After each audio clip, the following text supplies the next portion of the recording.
Guys, this next story, when I first read it, I cannot believe it. And shout out to Mike Morris on Twitter for sending me this. And you guys can send me stories that you want me to talk about on Twitter if you want. Matter of fact, I would prefer for you to do that because it makes my job easier, right? To find stuff that you guys want my opinion on. But this story was just unbelievable when I read it, right? It just shows how radical people are becoming.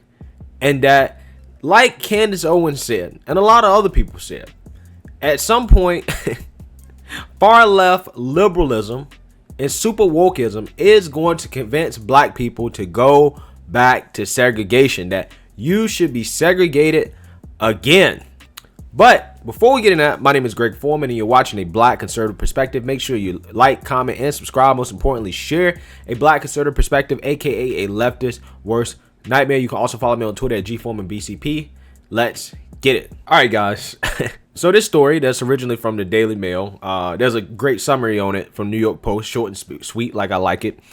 The leader of a BLM inspired group calls for creation of a quote race offenders registry.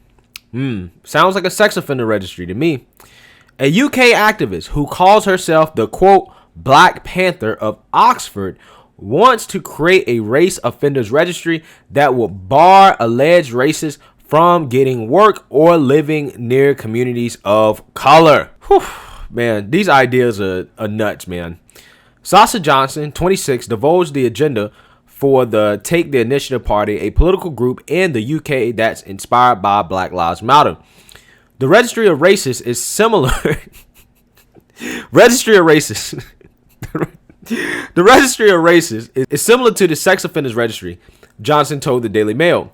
Quote, if you were to be racially abusive to someone, the registrar would question whether someone is a fit enough to hold a particular job where their bias could influence another person's life, said Johnson, who serves as executive committee member of the TTIP and oversees activism. Quote, a lot of racism happens at work, in places of education in a microaggressive way, she added. Quote, if you exhibit an element of bias at work, you should probably receive a warning first before later being added to the registry so people know in the future that you hold these views. Wow, I can tell you right off the top, this would be a disastrous idea, right? Especially for those people that are easily offended, that are easily triggered. Right? If a white person don't hold a door for you, or if they don't say, excuse me, or if they bump into you, you gonna say, oh, that person was being racist, right? That person's a racist. Therefore, they got to get that warning from HR. And then, they're one warning away from getting fired. If they do something else, you get them again. And then once you get them again, they're fired.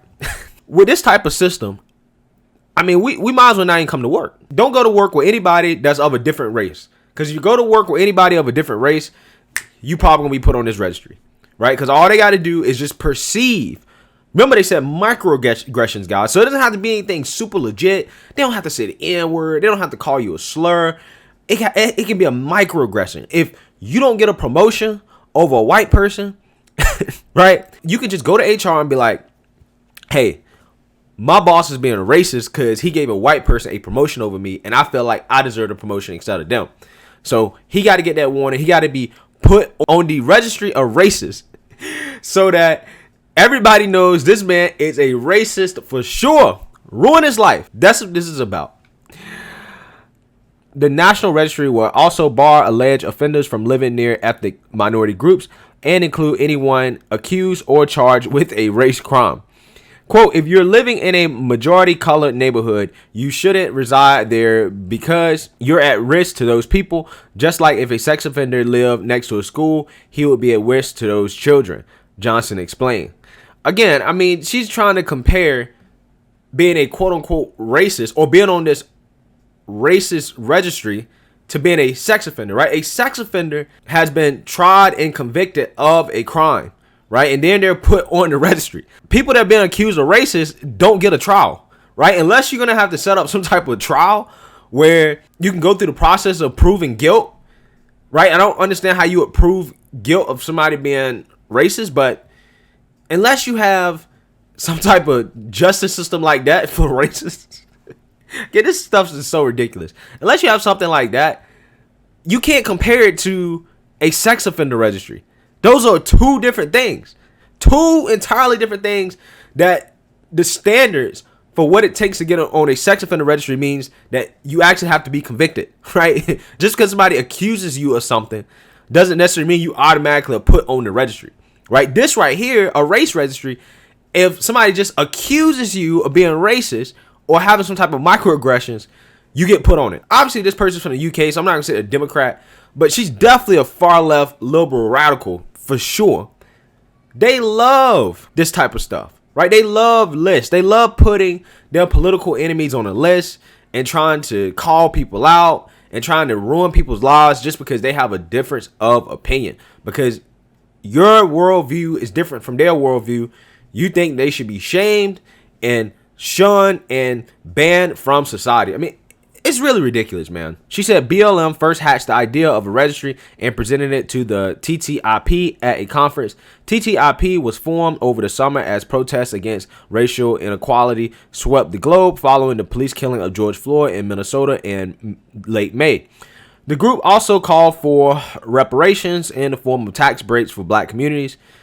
I've already done a video on reparations. I'm not going to go into my opinion on that. Reparations can take the form of tax-free periods, which would give time to build back up economic stability in black communities.